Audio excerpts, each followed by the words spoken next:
നമസ്കാരം. ഭാരതീയ ജനതാ പാർട്ടിയുടെ സംസ്ഥാനത്തെ പുതിയ അധ്യക്ഷനെ പ്രഖ്യാപിക്കാനായി ഒരുങ്ങിയിട്ടുള്ള ഈ വേദിയിൽ ഉപവിഷ്ടരായിട്ടുള്ള കേന്ദ്ര മന്ത്രി ശ്രീ പ്രഹ്ലാദ് ജോഷി, കേന്ദ്രമന്ത്രി ശ്രീ ജോർജ് കുര്യൻ, മുൻ അധ്യക്ഷൻ ശ്രീ സുരേന്ദ്രൻ, പ്രഭാരി ശ്രീ പ്രകാശ് ജാവ്ദേക്കർ, സഹപ്രഭാരി ശ്രീമതി അപരാജിത സാരംഗി, മുൻ അധ്യക്ഷന്മാർ, പുതുതായി സ്ഥാനമേറ്റെടുത്തിരിക്കുന്ന ശ്രീ രാജീവ് ചന്ദ്രശേഖർ തുടങ്ങി മറ്റ് എല്ലാ നേതാക്കൾക്കും പ്രിയ സഹോദരി സഹോദരങ്ങൾക്കും സഹപ്രവർത്തകർക്കും എൻ്റെ വിനീത നമസ്കാരം. ഒരു പ്രസംഗത്തിനൊട്ടുമേ മുതിരുന്നില്ല. ആശംസ അർപ്പിക്കുക എന്ന് പറയുന്ന ധാർമ്മികമായ ഒരു പ്രവർത്തനത്തിൽ മാത്രമാണ് ഈ പോഡിയത്തിൽ നിന്നുകൊണ്ട് ഞാൻ നിങ്ങളോട് സംസാരിക്കുന്നത് വഴി ആഗ്രഹിക്കുന്നുള്ളൂ. ആദ്യം തന്നെ പ്രിയ സഹോദരൻ 18 വർഷം ഇന്ത്യയുടെ അപ്പർ ഹൗസ് എന്ന് വിശേഷിപ്പിക്കപ്പെടുന്ന രാജ്യസഭയിൽ, അതിൽ 5 വർഷം 2019 മുതൽ 24 വരെയും കേന്ദ്രമന്ത്രി, ഇത്തരത്തിലൊക്കെ തൻ്റെ മികവ് മാത്രം തെളിയിക്കാൻ സാധിച്ചതിന് മുന്നേയുള്ള അദ്ദേഹത്തിൻ്റെ ഒരു ബിസിനസ് ഓൺടർപ്രണർ എന്ന നിലയ്ക്കുള്ള ഖ്യാതിയൊക്കെയും ലോകപ്രശസ്തമാണ്. കേരളത്തെ സംബന്ധിച്ച് ഞാൻ ഇത്തരുണത്തിൽ വളരെ ആദരവോടെ ഓർക്കുന്നത്, ഒരുപക്ഷെ ഈ പദവിയിൽ ഇതിൻ്റെ ആരംഭകാലത്ത്, സ്ഥാപിതമായ കാലത്ത് ഈ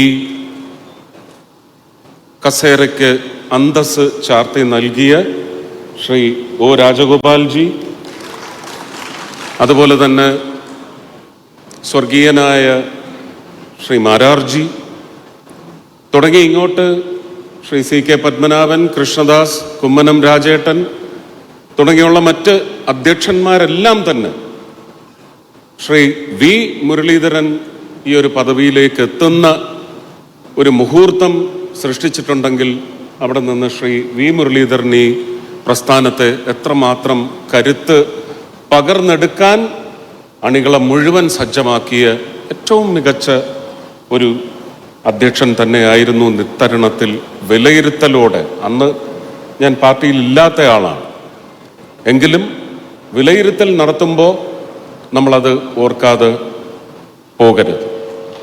ഓർത്തിരിക്കേണ്ട കാര്യം തന്നെയാണ്.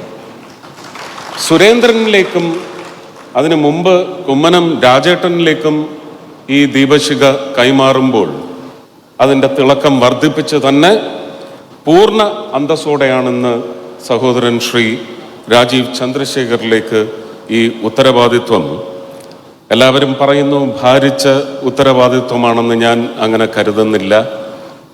ശ്രീ രാജീവ് ചന്ദ്രശേഖറിൻ്റെ ഒരു മികവ് കൂടി വളരെ വ്യക്തമായിട്ട് അറിയാവുന്ന ഒരു സുഹൃത്ത്, സഹോദരൻ എന്നൊക്കെ നിലയ്ക്ക് ഇത് വളരെ നിഷ്പ്രയാസം സാധിച്ചെടുക്കാവുന്ന ഒരു ഉദ്യമം മാത്രമാണ് നമ്മുടെ മുന്നിലുള്ളത്. അത്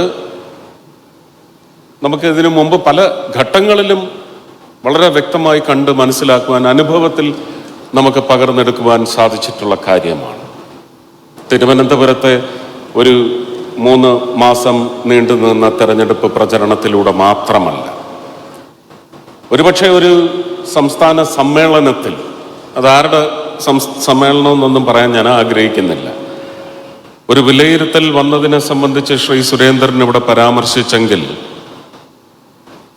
ഞാൻ അതിനോട് ഒരു വാക്കുകൂടി ചേർക്കുവാൻ ആഗ്രഹിക്കുന്നു. അവരുടെ വിലയിരുത്തൽ ഇത് സൈദ്ധാന്തികമായ ഐഡിയോളജിക്കൽ വേരിയന്റ് അല്ലെങ്കിൽ ഒരു വ്യതിയാനം സംഭവിക്കാൻ പോകുന്നു എന്ന ഭയപ്പാടോടെ അവർ മനസ്സിലാക്കിയെങ്കിൽ, ഇല്ല അവിടെ കൈയടിക്കരുത്, കൈയടിക്കാൻ ഞാൻ ഒരവസരം തരാം.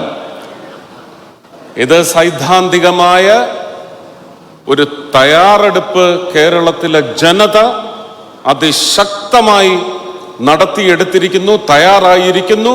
ശ്രീ രാജീവ് ചന്ദ്രശേഖരനിലേക്ക് ഈ ബാറ്റൺ ശ്രീ സുരേന്ദ്രൻ കൈമാറിയ നിമിഷം ഇത് സൈദ്ധാന്തികമായ ഒരു വിപ്ലവത്തിലേക്കാണ് വളർന്നിരിക്കുന്നത് എന്ന് മറ്റുള്ളവർ മനസ്സിലാക്കിയാൽ,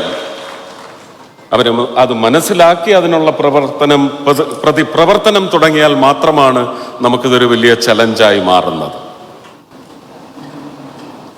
രാജേട്ടനും രണ്ട് രാജേട്ടന്മാരും മറ്റെല്ലാ മുൻ അധ്യക്ഷന്മാരും ഒരുപക്ഷെ ഇതിന് കരുത്ത് കൂടുതൽ പകർന്ന് നൽകി ഓരോ പടി മുന്നോട്ടും മേലോട്ടുമാണ് നമ്മൾ ഇത്രയും ദൂരം സഞ്ചരിച്ചിരുന്നതെങ്കിൽ അതുക്കും മേലെ എന്ന് പറയുന്ന ഒരു കാഴ്ചയാണ് നമ്മളിനി കാണുവാൻ പോകുന്നത്.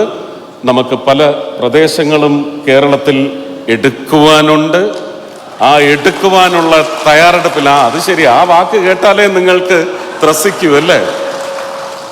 നമ്മൾ കേരളം മൊത്തം ഭാരതത്തിന് വേണ്ടി, ശ്രീ നരേന്ദ്രമോദിക്ക് വേണ്ടി, അമിത്ഷാജിക്ക് വേണ്ടി, നിർമ്മല സീതാരാമന് വേണ്ടി, ശ്രീ രാജ്നാഥ് സിംഗിന് വേണ്ടി നമ്മൾ കേരളം മൊത്തം ഇങ്ങെടുക്കുവാൻ പോവുകയാണെന്ന് ആഞ്ഞടിച്ച് പ്രഖ്യാപിക്കണം ഈ നിമിഷം. ആ ഊർജം കൊണ്ട് നമുക്ക് നേട്ടങ്ങൾ കൊയ്തെടുക്കുവാനും സാധിക്കണമെന്ന് മാത്രം ആഗ്രഹിച്ചുകൊണ്ട്, പ്രാർത്ഥിച്ചുകൊണ്ട്, ഉറപ്പായിട്ടും ശക്തമായ പിന്തുണയാണ്, ആശംസകൾ മാത്രമല്ല പിന്തുണയാണ് ഈ വേദിയിൽ നിന്നുകൊണ്ട് നിങ്ങൾ ഓരോരുത്തരോടും ഒപ്പം ഹൃദയപൂർവ്വം ഇവിടെ പ്രഖ്യാപിക്കുന്നത്. ശക്തമായ പിന്തുണ. ഭാരത് മാതാ കി ജയ്.